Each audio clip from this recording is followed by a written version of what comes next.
This is what automation brings you. Jeez, this camera thing went all crazy on me. All right, hold on. Do not know what happened. There we go. Welcome to the live version of the HomeTech podcast. Thanks everybody for tuning in. Glad to see there are a couple people in the chat there. But I'm gonna go ahead and get started.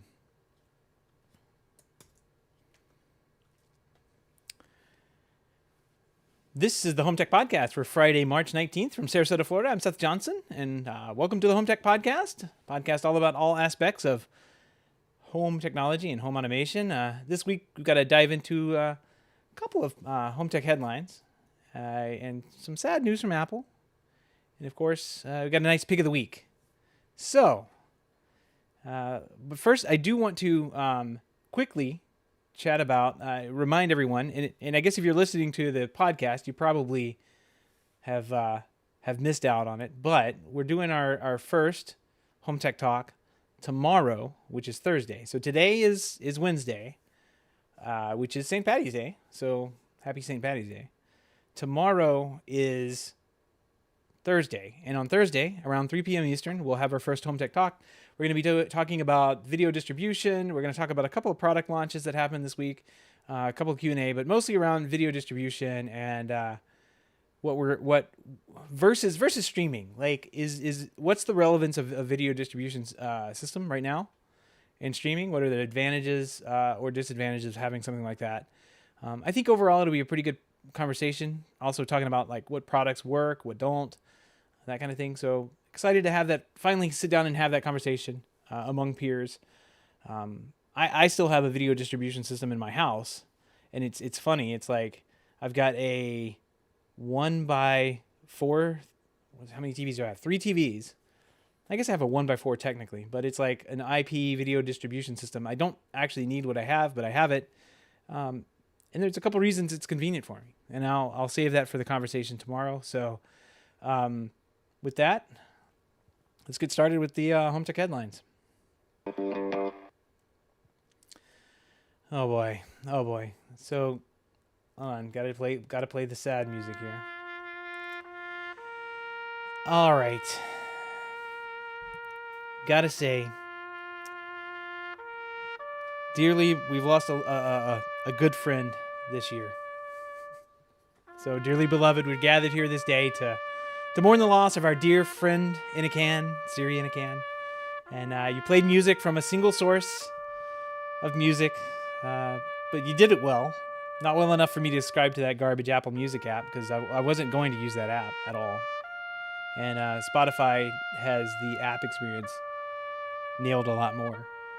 AirPlay 2 is buggy, and God forbid Apple ever let you do a stereo pair of one of the best Apple speakers ever made for your home, for two HomePod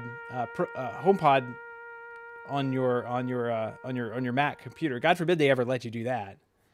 That would be right out wrong. And they never gave you a proper iOS app. They lumped you in with all the other home automation products and light switches. But you still sounded great. You looked great. Except for that power cord. Probably could have used a detachable power cable. Would have been nice. One of those would be nice things, right? I could have used that. But may the HomePod rest in peace. That's right. After 4 years on the market, Apple has decided to discontinue the original HomePod. I'm gonna cry here. I've got two of them on my desk right now. It's kind of sad. So, in a statement released to Matthew Panzarino over at TechCrunch, the company said HomePod Mini has been a hit since its debut last fall, offering customers amazing sound, an intelligent assistant, and smart home control, all just for $99. $299. I missed a whole thing. Like, let me back up with that. After 4 years on the market, Apple has discontinued its original HomePod. The company says it will continue to produce and focus on the HomePod Mini, there we go, which was introduced last year. In a statement to Matthew Panzarino at TechCrunch, the company said, quote, "The HomePod Mini has been a hit since its debut last fall, offering customers amazing sound, an intelligent assistant, a smart home control, all for just $99. We're focused on our efforts on HomePod Mini and discontinuing the original HomePod. It will continue to be available while supplies last." Most of what I heard from people about the HomePod was that it was too expensive. Even though I think similar products like Sonos ran around the same price point. And it was never quite right for competing with other products in that category. So like if you put it up against a Sonos, like Sonos did have like the Amazon and Google integrations. But if you put it up against a Sonos, like, well, you got more out of the Sonos because it gave you more sources. Like Sonos has a ton of sources, both like even commercial and residential now. So like I think the HomePod's a great product, but man, they were really hamstrung. I kind of joked around there in the beginning, but like it really didn't do much other than play Apple Music, and Apple Music was just a garbage experience. So of course this flagship product wasn't going to sell great. I don't know. It just wasn't the right product for the category. It was a huge swing and a miss, I think. Gavin saying that HomePod was just too expensive, even though it sounded good. Yeah, I agree. It's a great little product. Just probably I guess we knew it was not long for the world once Apple stopped updating it very much. So Apple did lower the price on the thing, gave it a permanent price reduction in 2019 to $299. So I guess that was kind of like the writing on the wall. And again, too expensive for the limited features that they offered. Had they implemented Spotify in any meaningful way, or other music services, heck, Pandora, I think it would have been a much bigger hit, and maybe fix some of the reliability issues around AirPlay 2. I still use it, I would say, every day. I use the HomePods. I have two here in the office garage with me right now. One of them is on my desk. One of them's over there on a faraway desk. And I have a projector set up here with a fake screen on my garage door, the back of my garage door. So, whenever we want to watch something on Netflix, I just power up the Apple TV that's connected to it, and just HomePod, Apple AirPlay 2 over to the Apple HomePods. And it sounds great out here. Like having the speaker that sounds great directly on your desk, it really helps with hearing things and hearing what's going on with dialogue and that kind of thing.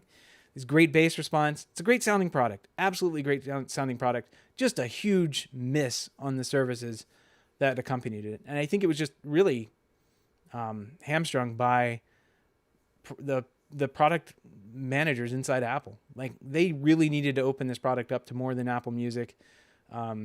It really could have done a lot more for them for what it was. So Siri in a coffee can, we'll miss you. We'll miss you. But you're going to live on my desk until its actual dying days. I'm not sure when that's going to be, but hopefully a long, long time from now, considering how much I paid for that. Quick mention of an Apple event that was announced on March 23rd. So keep an eye out for that. I doubt they'll have any new HomePod announcements on it. I think it's going to be more based around I don't even know. They've got a strange announcement. It said something about hair, but I haven't really looked into it. I've heard rumors that they're going to release the new those AirTag things that they've been talking about for a long time. So we'll see. It's always fun to follow Apple rumors and predict what they're going to launch, whatever writing's on the wall. But sometimes they surprise you. And if they come out with a new HomePod Pro to replace this one at a lower price point that does more, they're just not going to do it. They're just not going to do it. This product was at a great price point if it had done more, and it just couldn't support itself at that price point. The quality is so far above and beyond what the little HomePod Mini was. I know that I kind of like poo-pooed a little bit on the HomePod Mini when it came out. I still use that every day, just kind of like trigger automation, at night when I'm going to sleep, turning off lights in the house and that kind of thing. And it works marginally well for that. There's some Wemo switches that I have configured in the system that seem to drop networking every couple of days. So, if that stuff was more reliable, the HomePod answers every time. If that stuff was more reliable, I think I'd have a better experience with it. But again, the audio off of it, even the voice assistant's audio off of it's not all that great compared to what I have sitting on my desk here, which produces nice, deep, rich sound. It sounds like a $300 speaker. It really does. It blows the Play 3s that I have laying around the house out of the water, in my opinion. But the Play 3s I can actually use. I can actually play music out of them. So, not to spend too much longer on this, but we will miss you, HomePod. Rest in peace there. We should probably just move on though. So, and speaking of Apple, the company is looking at expanding its functionality of HomeKit with new modular wall units to replace light switches. According to a patent granted to the company, Apple outlines a way that could allow consumers to, quote, more easily customize, scale, and reconfigure their homes in a more effortless and user-friendly manner, for whatever that means. I mean, I guess you can just get a patent for anything these days. The system centers around what seems to be smart outlets, fixtures, and could include technologies such as radar, Wi-Fi, ultrasonic communications, or, now this is interesting, ultra-wideband communication. So UWB, that was announced a while back, and there's only a couple products that actually have that in there. The iPhone 11 and 12s have them, and I think the Series 6 watches have them as well. And supposedly these AirTags have it as well. So this is, if you have two iPhone 12s right now, or an iPhone 11 and iPhone 12, and you do an AirDrop to somebody, you can actually hold your phone up, kind of like in a vertical position, and kind of move it around the room. And when your phone is aiming at that person, it clicks. You'll feel it physically click, and you'll see the little picture shine, for the person you're pointing at. So that's what this ultra wideband technology can do. And think about that, think about it when it goes to these AirTag things. If you're looking for lost keys or whatever, and you got one of these tags on there, you can move your phone around your house, and it'll point you in the right direction of your lost keys that are probably underneath the cushions of the couch. But think about it when it comes to setting up a home system. You could, you could install a bunch of smart outlets in your house, and then it's okay, it's time to go set them up. Now they have the NFC, and you can go tap on them. But what if they had the ultra wide band in there, and you don't have to go tap to the things? You can just kind of move your phone around on the wall, and boop, it centers on that product and picks it up. I think that's an encouraging thing. I think that's a really cool piece of the puzzle that for at least onboarding and adopting new products, making it easier for more people to put it in. It could allow that part of the operation to go a little bit better. And then, even thinking about from a controls perspective, it would be really neat to have ultra wideband in a bunch of different products where you could just kind of aim your phone around the room, or maybe even your watch one day. This is built into the watches as well.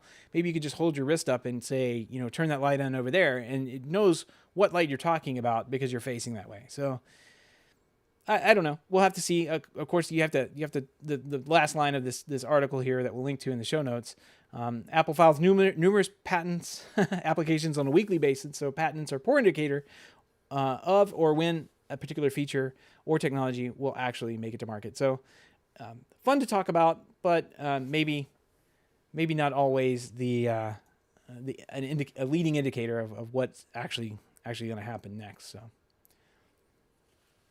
Sonos has partnered with Audi to equip automakers Q4 e-tron with sound, a first for the California-based audio company, best known for home speakers.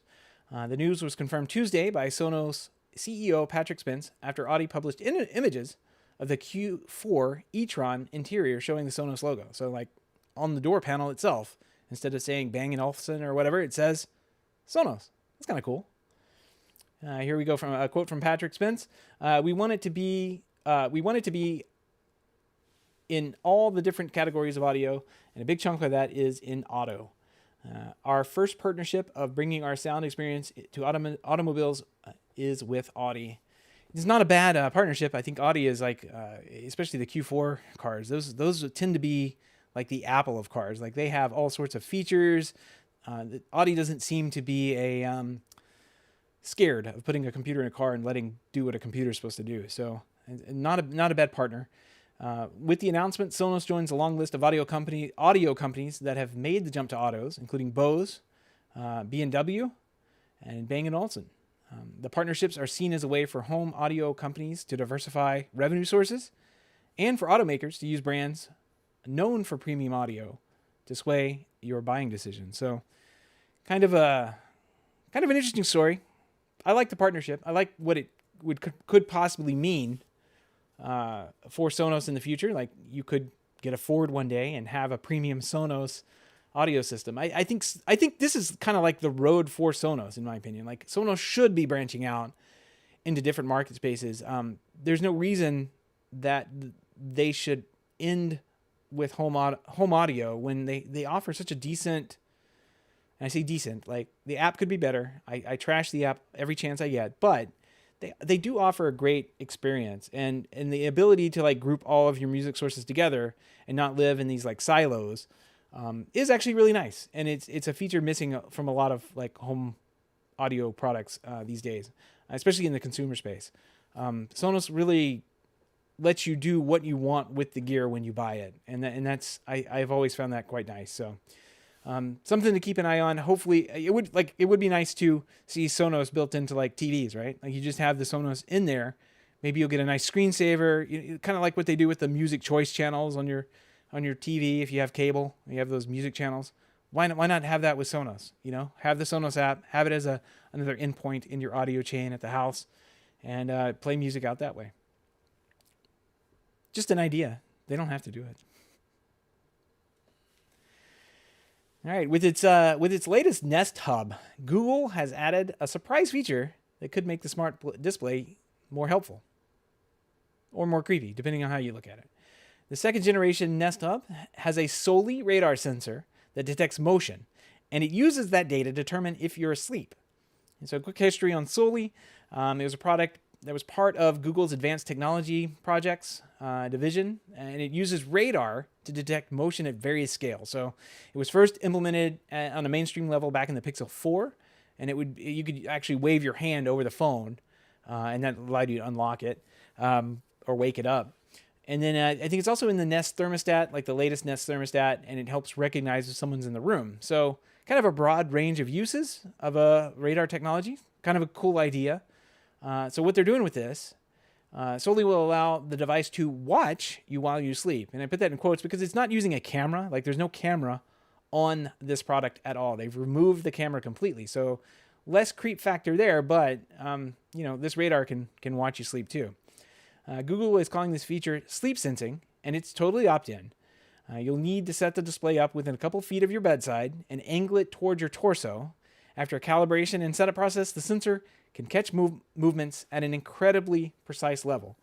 Then Google's algorithm will analyze your motion and determine when you're asleep, restless, awake, and give you a report each morning so that you can choose to share that info with the Fit app to see how your sleep patterns work out over time. The Nest Hub also has a third mic compared to the previous model, which had two, and uses them to detect if you're coughing or snoring overnight.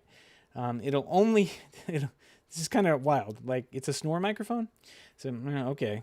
It'll, quote, only turn the mic on when it senses you've fallen asleep, and the audio is processed locally and not sent out to the cloud. So don't worry. There's not going to be that Ukrainian farm of people, going through and checking off. Oh yeah, this guy was snoring. This is an actual snore. Nope, that's not a snore. That's something else.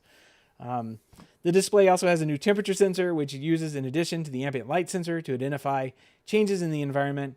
And in the morning, you get a nice report on how you slept and if things like how cold or bright it was in the room affected the sleep. Of course, it's going to bring up privacy concerns. Not having a camera on the thing is kind of an interesting move. And just having this radar thing on, this is interesting because it's a different sensor than we're used to, and just having radar on there means that it's going to get different data, and it may be worth taking a look at. We'll link this article in the show notes here but it may be worth taking a look at and seeing what it looks like. This data looks like that they get back, because it's just because it's not a picture, it does collect an immense amount of data. I mean, it may be more data than you're comfortable with. So keep in mind that just because it doesn't, maybe the camera may be the dumbest sensor that they have, I guess, is kind of where I'm going at. Like they could do better. That Gavin's making some jokes and it's kind of cracking me up here. I get the same thing. Who needs Google? My wife tells me how I'm sleeping in real time. Jab means talking, kick means snoring. Yep, that's I have that, and every morning I get a summary about the night. So, yeah, yep. Definitely been there, am there. I think a couple of new features on this as well. They upgraded the audio system, promising 50% more bass, so it's similar to the Nest Audio speaker that's out right now. It should be a little bit faster because the new processors that are built in. It's got Thread radio built in it, so this stuff is getting ready so we'll start seeing chip products released, I think, in 2021. That's this year. Maybe I say that with a question mark because I don't know how COVID is going to affect. We know it's having all sorts of effects on everything else, but like, how is that going to affect the release cycle on these mainstream products? I haven't seen that yet, so we'll be curious. This thing's $100 though, and it's $50 less than the original. So that's a great price point actually for a nice Google screen with summary and this decent feature of being able to process your sleep tracking without having to wear like an Apple Watch or a fitness band or something like that. Like, not a bad feature to include, especially for only $100. Pre-order it now if you need it, if you want it. It should arrive in stores March 30th. So, as with all these things, I always recommend don't buy it now unless you absolutely have to have it. But I'm sure this thing will be $50 come Black Friday. That's how those things go. So, I'll link an article in here from Stacy Higginbotham too about she had a really good article about the implications of putting a Nest Hub in the bedroom. So, gonna move on. See, all the links and topics we discussed tonight are on our show notes over at HomeTech.fm/343. While you're there, don't forget to sign up while you're there, don't forget to sign up. All the links and topic we discussed tonight can be found in our show notes at HomeTech.fm/343. Don't forget you can join us live in the chat room like Gavin and Greg have done tonight. Starting sometime between 7 and 7:30 p.m. Eastern. You can find out more how to do that at HomeTech.fm/live. And I've cut off the Facebook feed. It seems to be YouTube seems to be working the best for whatever reason. So I'm using YouTube. That's where we're going with that. I don't know what is going on with the camera though. Everything is all set up. I hit go. And now the camera's gone all wonky on me. That's what you get for doing it live, I guess. All right. I've got a great pick of the week here. Let me switch over to that. So this thing here, it's called the Zoom Escaper. It lets you sabotage your own meetings with audio problems like crying babies, choppy audio, and more. So I'm sure we're all tired of being in Zoom meetings these days. And a developer has decided to take it into his own hands, and he's made this thing called the Zoom Escaper, and it basically injects dogs barking, upset a baby crying, echoing, distortion, all sorts of crazy things, construction sounds, and then you can emulate like a bad audio connection with choppiness, and it's all got sliders on this stuff, so you have to see how this is. It also has a man weeping, which I thought was one of the funniest things that can have. You play that and there's a guy crying in the background. So I don't know, this seems like a great idea for the right time. And it does take a little bit of setup or know-how to set this thing up, because you kind of have to feed your audio through it and then back out to Zoom. Not very hard to do. I do it all the time when we're doing the podcast here, but yeah. Easy way to get out of the Zoom environment. Easy way to get off a Zoom call is just to click that choppiness, poor connection, and say, "Oh, I'll have to catch you guys next time." Greg puts in the chat, needs a police drug raid. Yeah, that's not a bad idea. That's not a bad idea. I'm being swatted right now, so yeah. Too good. So let's see if we need to go here. If you have any feedback, comments, questions, picks of the week, or any ideas for the show, give us a shout. Our email address is feedback at HomeTech.fm. You can visit the website at HomeTech.fm/feedback and fill out the online form. And with that, I want to give a big thank you to everyone who supports the show and is continuing to support the show, especially those who are able to financially support the show through our Patreon page. If you don't know about the Patreon page, head on over to HomeTech.fm/support to learn how you can support HomeTech for as little as $1 a month. Any pledge over $5 gets you a big shout out on the show, but every pledge gets you an invite to our private Slack chat, The Hub, where you and everybody can gather together and talk about all sorts of fun stuff in there. But also get you an invite to our new Zoom. I guess we're using Zoom right now, but it'll be our HomeTech Talk conversation. So any patron level, that'll get you in as well. So keep an eye on that. All that information gets posted over on Patreon. You probably get emails on it as soon as I post that stuff out. So looking forward to that tomorrow and kind of reporting back on how it goes next week. So should be a fun time. If you want to help out on the show, but can't support the show financially, totally understand. We appreciate a 5-star review on iTunes or a positive rating in the podcast app of your choice. And with that said, that's another week in home technology news. I want to thank everybody for hopping in the chat there and joining in. Still got camera problems. Every single scene, camera problems here. So thanks everybody for joining in. I really do appreciate you guys helping out with the show and adding in your conversations as things go on.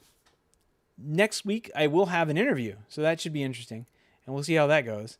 I'm hoping to have it, be able to have it ready for the show, for the live show. So we should be able, I don't think the interview is going to be live, but it'll be ready for the live show and be able to watch and kind of chat along in the chat as it goes on live. So should be a good interview. I'm having Jack from over at PixelGen. They've got a new cool product that they've teamed up with a company called Darby Vision, and it's a really neat 4K video processor that really just kind of like changes the game when it comes to what you can expect out of your display. So saw that they had released it, and it looks interesting. So we're going to talk with them about it, do a deep dive on it, do some nerdy tech talk. If there's anybody that can talk nerdy tech talk around HDMI and 4K processing, it's going to be Jack over at PixelGen. So can't wait to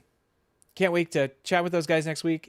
Thanks everybody again for joining us, and thank you for listening, and we'll talk to you next week. Thanks, guys. Yay.